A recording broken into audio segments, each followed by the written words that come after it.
In one of the most controversial styling choices ever put on a mass-production car, the Ford Scorpio of 1994 had many bold intentions with its notably marked departure from the previous model, attempting to present a futuristic design that was years ahead of its time, only for it to be lambasted as among the ugliest cars ever built.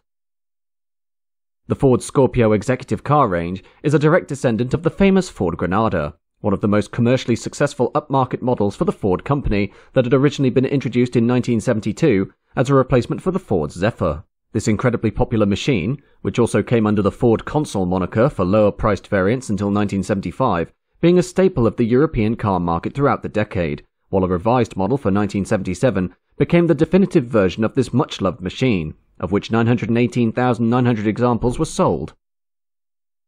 In 1985, the Granada name was applied to British versions of the new Ford Scorpio, which itself was a heavily revised design that took many of its underpinnings from the highly successful Ford Sierra family Saloon, the executive Scorpio being built to do battle against the likes of BMW and Mercedes-Benz by creating a machine that married modern styling with upbeat performance and all the luxury accomplishments expected for a car of its class, the Scorpio even being briefly sold in the United States under the ill-fated Merkur brand, this short-lived exercise ultimately failing due to a lack of brand recognition and a market already saturated by other executive car models from Europe, Japan and the domestic USA.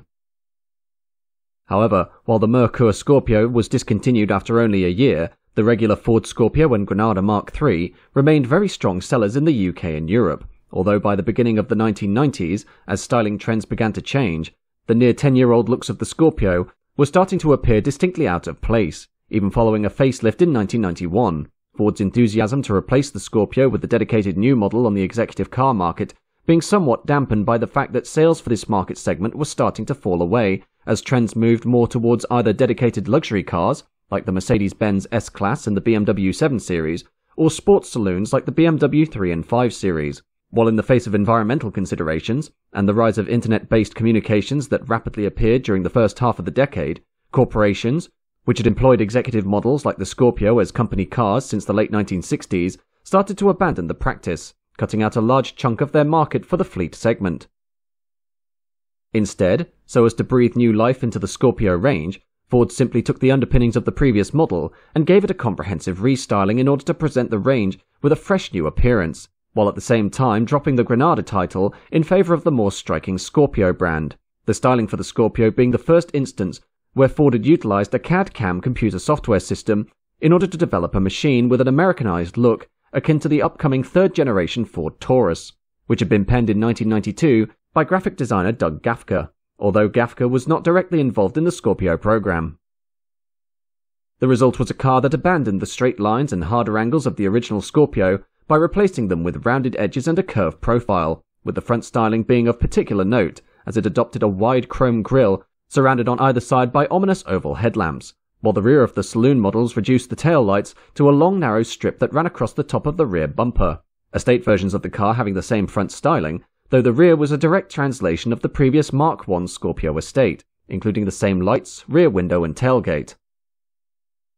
While its styling was indeed very 90s, given its bold and unconventional pretensions, the Mark II Scorpio's best assets were internal, the base model Scorpio Executive providing, as standard, a high level of specification including electric windows, anti-lock brakes, passenger airbag systems, and an alarm and immobilizer, while the higher-range Ghia models, which took their name from the Italian Carrozzeria Ghia, even though Ghia itself had no input into the Scorpio development, came with added air conditioning, alloy wheels, front fog lights, and electric mirrors, as well as a variety of minor additions. The final trim variant, the top-of-the-range Scorpio Ultima, providing a CD auto changer, climate control, leather seats, cruise control, an automatically dimming mirror, and electrically operated seats, alongside a myriad of other improvements, with some Ultimas even being fitted with a VM Motori 2.5-litre turbo diesel engine, which was far more efficient than the regular power unit, but suffered from significant turbo lag that stunted its potential acceleration benefits.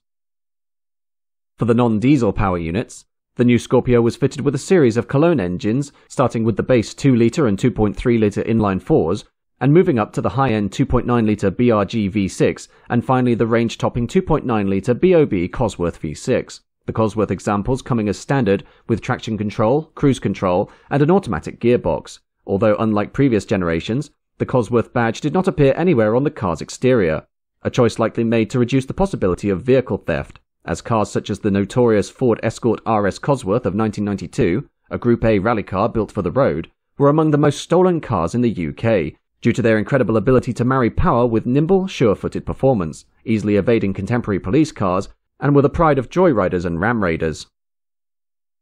However, the comfortable and practical attributes of the Scorpio could not be appreciated, as following the release of promotional images of the upcoming model prior to its official launch at the 1994 Paris Motor Show, Ford was inundated with negative press and feedback from customers and motoring critics as to the car's styling, although Ford maintained solidarity with the machine by allowing the press to be shown the car in person at the Cologne factory months prior to any test drives in order to try and sway opinion, believing that the promotional images had presented the car in an unflattering light, while design chief of Ford's European division, Fritz Mayhew, strongly defended the upcoming model, despite the fact that he had no involvement with the project in any way.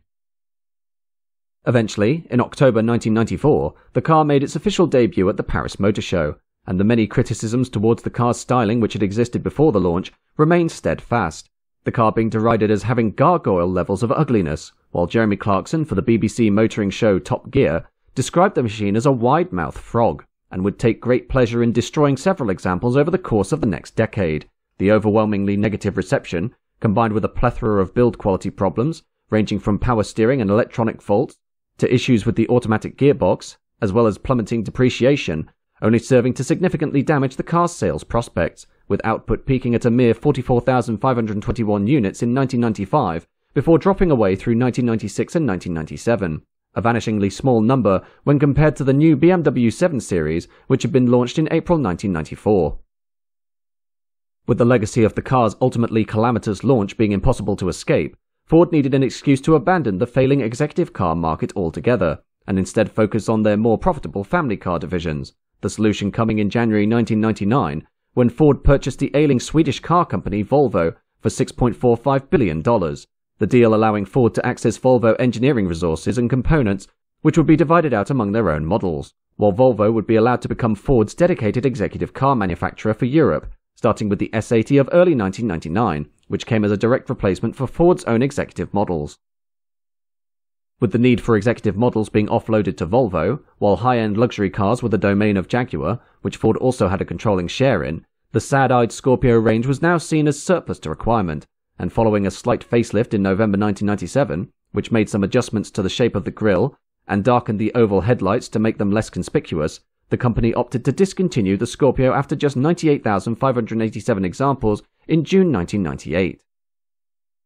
However, despite the Ford Scorpio still maintaining a woeful reputation to this day, the car can be owed for presenting many significant milestones in the design ethos of Ford Europe during the mid to late 1990s, as while the styling efforts of the Scorpio itself were largely dismissed, the decidedly new vision of the rounded and smooth-curved executive model was translated to a far more successful degree onto cars such as the Ford Ka, the Mark IV Fiesta, the original Puma of 1997, the Kuga sports car, and the highly successful Ford Focus family hatchback, pulling Ford's European design philosophy away from the still largely present styling convention of the Sierra, which remained prominent on the likes of the Mark III Fiesta and the last generation Escort, while one notable customer for the Scorpio was the Dutch royal family, which employed several Scorpios, including some stretched examples and a custom-built Scorpio Landaulet, in the royal stables, all of which were painted Nassau blue, part of the colour scheme of the Royal Standard of the Netherlands.